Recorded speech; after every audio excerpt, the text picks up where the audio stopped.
Empat hal ini di dalam bahasa Pali dikatakan Catupaccaya, empat pendukung kehidupan. Sandang, pangan, papan, obat-obatan. Jubah, sederhana, makan, kemudian tempat berteduh dan obat-obatan. Ini minimal.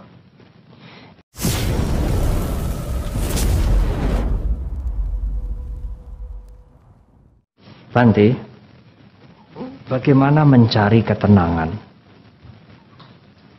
kalau orang miskin sekali?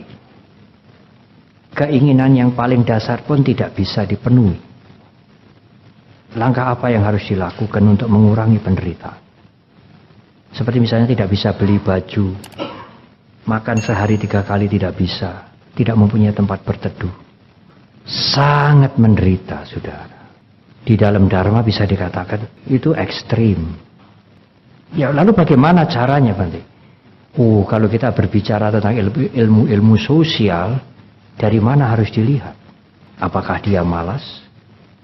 Apakah sistem di negara itu tidak memberikan kesempatan yang merata? Sehingga banyak orang-orang yang sangat miskin. Kalau sistemnya sudah baik, mereka harus menjadi tanggung jawab negara. Negara harus memberikan paling tidak makan cukup dan pakaian. Dan membantu. Di negara-negara yang dulu dikenal dengan kapitalistik, orang-orang serakah dengan materi. Jaminan sosial kadang-kadang justru lebih baik dari negara-negara yang lain. Mereka-mereka yang tidak punya pekerjaan, makan pun tidak bisa. Mereka mendapatkan santunan dari negara. Karena itu kebutuhan dasar. Nah, biku pun meninggalkan keduniawian, itu pun harus mempunyai 4 kebutuhan dasar. Kalau 4 kebutuhan dasar tidak dipunyai bagaimana? Itu ekstrim menderita dia. Apa 4 kebutuhan dasar itu? Makan. Sederhana. Pakaian jubah ini. Anda bisa berganti-ganti, kami ya selalu begini. Hanya kalau di wihara dibuka. Kalau keluar ditutup supaya kelihatannya 2 macam, tapi itu hanya 1. Tidak ada pakaian preman. Kemudian tempat berteduh. Sebetulnya tempat berteduh itu bisa di gubuk yang sederhana, dari bambu, dari daun, di Asia. Kalau di negara barat ya tentu yang sesuai dengan iklim di sana, atau gedung seperti ini. Dan itu bukan milik pribadi. Kalau saya meninggal, saya tidak punya hak mewariskan wihara kepada adik atau kepada kakak atau kepada keponakan. Itu milik sangga. Di hukum Indonesia ada yayasan yang melindungi, badan hukum yang melindungi, bukan milik pribadi. Saya hanya sekadar berteduh dari panas, dari hujan, dari serangan binatang buas, dari serangan serangga. Lalu obat-obatan dikala sakit. 4 hal ini di dalam bahasa Pali dikatakan Catupaccaya, 4 pendukung kehidupan. Sandang, pangan, papan, obat-obatan. Jubah, sederhana, makan, kemudian tempat berteduh dan obat-obatan. Ini minimal. Kalau sebagai biku makan pun sulit, jubah pun sulit, dia tidak bisa praktek dhamma dengan baik. Sangat menderita, dan penderitaan itu akan mengganggu mentalnya juga. Tetapi, kalau 4 kebutuhan ini sudah dipenuhi, makan tidak kurang. Dan kita boleh makan kenyang. Pakaian ada. Tidak harus yang bagus. Apa fungsi pakaian? Melindungi diri dari malu, dari panas, dari iklim, dari gigitan nyamuk, serangga. Kemudian tempat berteduh, supaya kita tidak diganggu dengan iklim. Kemudian kalau sakit ada obat. Sebenar-benarnya kalau 4 kebutuhan pokok ini sudah terpenuhi, kalau mau tentram, mau tenang, tentramlah. Yang membuat tidak tentram kalau timbul keinginan yang lain. Ya jadi biku, tapi sekarang kan umumnya Orang-orang punya BB lah. Penyakit spiritual muncul. Biku boleh terima sih boleh. Tapi kalau tidak ada yang memberi, ya jangan mencari. Atau memberikan sen.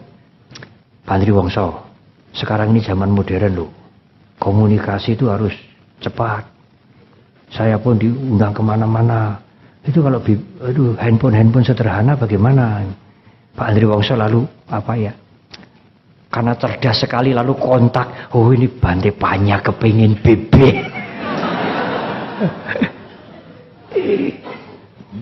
Penyakit spiritual mulai timbul. Dan lain-lain lah. Sekarang ada iPad, ada segala macam. Wah. Zaman Sang Buddha itu kan para biku tinggal di gubuk. Bahasa Inggrisnya hut. H-U-T. Bahasa Pali, bahasa Sanskertanya kuti. Kuti itu sebetulnya gubuk. Jadi kalau ada bangunan besar, ada kamar-kamar banyak, tidak sesuai disebut kuti.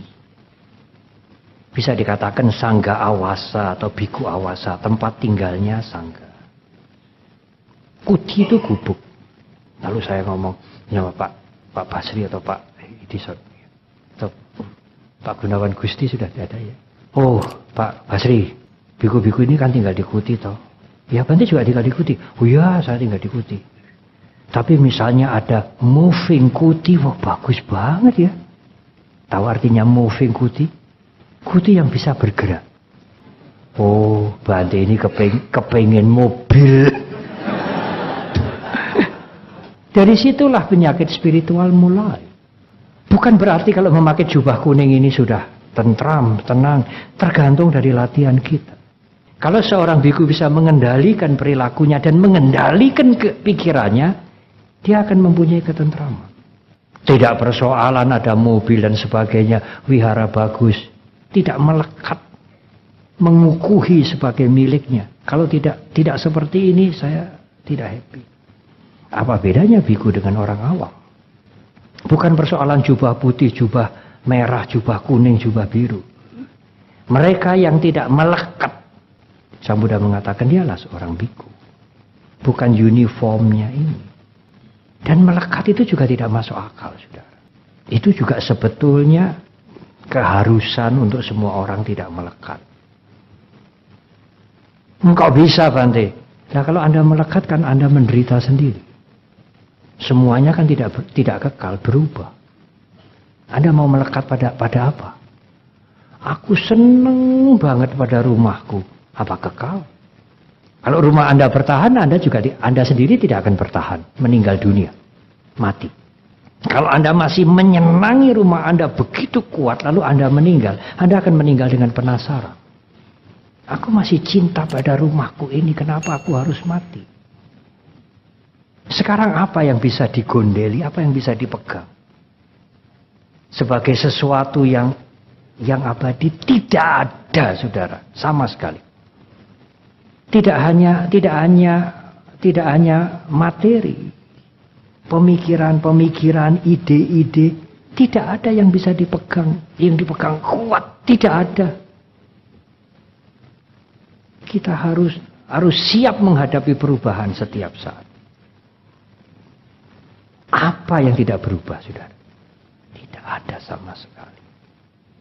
Yang tidak berubah, yang tetap abadi, tetap berlaku terus adalah hukum perubahan.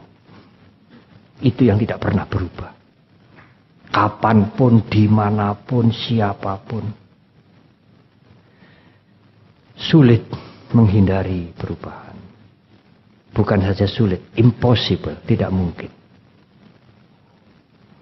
Menjadi tua? Apanya yang aneh sih menjadi tua? Apakah menjadi tua itu hanya berlaku untuk saya sendiri, yang lain tidak? Khusus saya yang tua, yang lain tidak? Tidak. Sakit. Apanya sih yang aneh dengan sakit? Siapa sih yang tidak pernah sakit? Mati. Apanya yang aneh dengan mati? Tidak ada yang aneh, biasa sekali. Semua orang mati, tidak ada orang yang belum pernah mati. Tua, sakit, mati sangat biasa, tidak aneh, tidak ganjil. Tetapi, mengapa Anda menderita? Mengapa Anda menderita? Orang biasa, tidak aneh, tidak ganjil. Mengapa Anda menderita dengan usia tua, dengan sakit, dengan mati? Mengapa Anda menderita? Dan berlaku untuk semua orang. Biasa, wajar. Mengapa menderita kita? Kembali kepada rumusan yang tadi. Kita menderita karena kita tidak ingin tua. Atau kalau dibalik, ingin tidak tua. Itu yang membuat menderita. Ingin tidak sakit. Ingin tidak mati. Itu yang membuat menderita.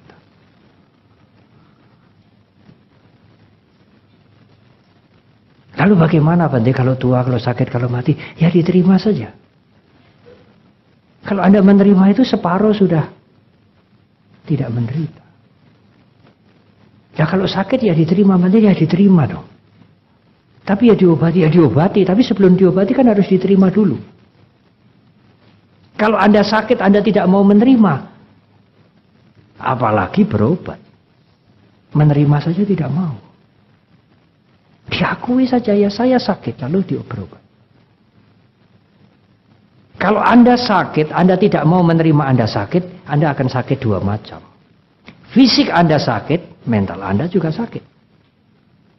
Anda merasa tertekan, sebetulnya saya ini sakit, tapi Anda tidak mau mengakui Anda sakit. Kalau diakui, tidak usah gengsi-gengsian, sakit itu ya semua orang kena sakit. Anda mengakui ya ini saya sakit lah. Sakit ya memang sakit. Kemudian bagaimana obatnya? Mental Anda akan rileks. Paling tidak penderitaan Anda akan berkurang. Sakit itu tidak Anda simpan. Sekarang siapa yang bisa menghindari tua, sakit dan mati? Itu kesunyataan yang pertama. Cattari Arya Sajani, kesunyataan mulia yang pertama. Tua, sakit, mati, kalau tidak diterima, kalau ingin tidak begitu, akan menderita. Andai kata, saya pernah menyatakan begitu, Buddha Gautama masih hidup. Lalu Anda datang, Bante, saya ini jadi umat Buddha sudah 30 tahun. Saya mohon kepada Bante. Mohon apa? Saya tidak ingin tua, tidak ingin sakit, tidak ingin mati. Mungkin Buddha Gautama menjawab begini, apa kamu sudah edan?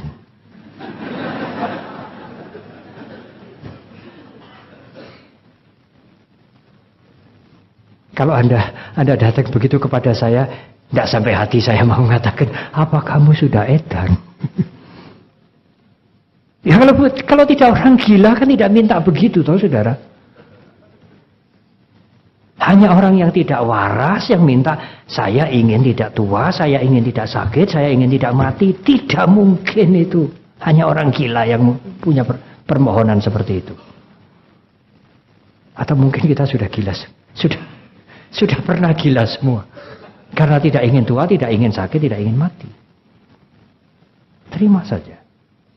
Nanti penderitaan itu akan separuh berkurang. Karena itu alami.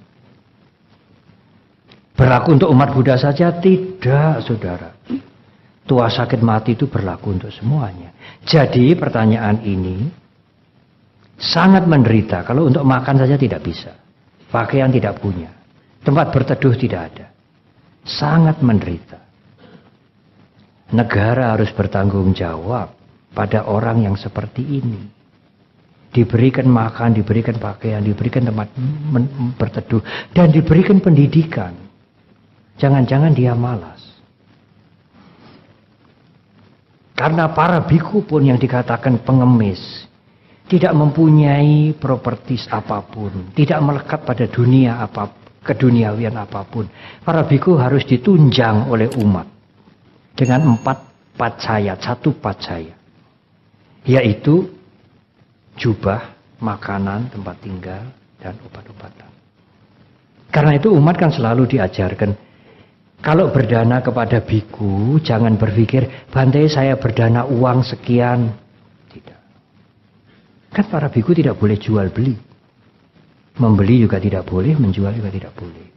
Jadi meskipun uang, di dalam pikiran itu harus berpikir, Bante ini untuk kepentingan 4 hal itu. Catupat saya. Saya tidak bisa menyediakan makanan sendiri, jubah sendiri, tempat berteduh sendiri, obat-obatan kalau Bante sakit. Ini ada uang 100.000. Saya berdana ini untuk kepentingan yang 4 itu. Lalu saya titipkan kepada Kabia. Kabia itu umat yang membantu mengurus kepentingan biku. Jadi kebutuhan primer itu harus.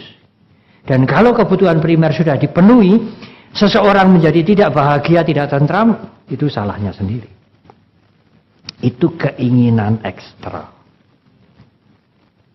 Keinginan ekstra itu menambah penderitaan. Ingin tidak tua, ingin tidak sakit, ingin tidak mati, itu penderitaan. Padahal 3 ini tidak bisa dihindari. Lalu ditambah keinginan ekstra. Berarti kita membuat penderitaan ekstra. Ngurusi usia tua itu sudah menderita, saudara. Menghadapi penyakit sudah menderita. Menghadapi kematian juga menderita. Karena kita tidak ingin begitu. Lalu tambah bermacam-macam keinginan. Yang membuat penderitaan tambahan. Selain yang 3 ini. Nah, penderitaan tambahan itu bisa direduksi, bisa diatasi kalau diseleksi. Dengan pertimbangan yang lengkap, dengan pertimbangan yang benar. Kalau kita pandai menyeleksi, pandai menimbang, pandai mengurangi, penderitaan kita akan berkurang. Agama Buddha, Guru Agung kita tidak pernah menyalahkan yang lain. Sebetulnya ajaran Guru Agung kita itu sangat psikologis. Mengapa kita menderita? Tidak ada di dalam 4 kebenaran Arya itu disebutkan kita menderita ini karena karma hidup yang lalu belum lunas semua. Tidak. Coba baca kembali 4 kebenaran Arya. Ada penderitaan, benar. Apa sebab penderitaan? Hukuman? Kutukan, sisa karma yang lalu? Tidak. Sang Buddha mengatakan tanha. Keinginan yang berkobar-kobar menjadi nafsu, itulah sumber penderitaan. Sangat psikologis, saudara. Kalau keinginan ini bisa dikurangi, maka penderitaan akan berkurang. Selesai. Itu agama Buddha. Selesai. Tidak lebih, tidak kurang. Apanya yang sulit?